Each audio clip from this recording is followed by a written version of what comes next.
அதிகாரம் 11. மனுபுத்திரர் ஒரு நகரத்தையும் கோபுரத்தையும் கட்டுகிறார்கள். கர்த்தர் அவர்களுடைய பாஷையை தாறுமாறாக்கி அவர்களை பூமியின் மீதெங்கும் சிதறிப்போக பண்ணுகிறார்.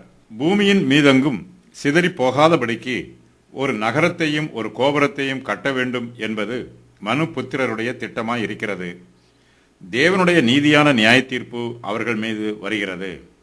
கர்த்தர் அவர்களுடைய பாஷையை தாறுமாறாக்கி அவர்களை பூமியின் மீதெங்கும் சிதறிப்போக பண்ணுகிறார்.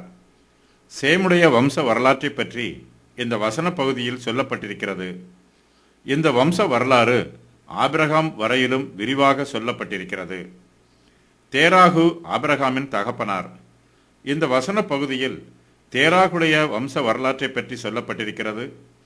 தேராகும் அவருடைய குடும்பத்தாரும் ஊர் என்னும் கல்தேயருடைய பட்டணத்தை விட்டு கானான் தேசத்திற்கு புறப்பட்டு போகிறார்கள். அவர்கள் ஆரான் மட்டும் வந்து அங்கே தங்கி விடுகிறார்கள்.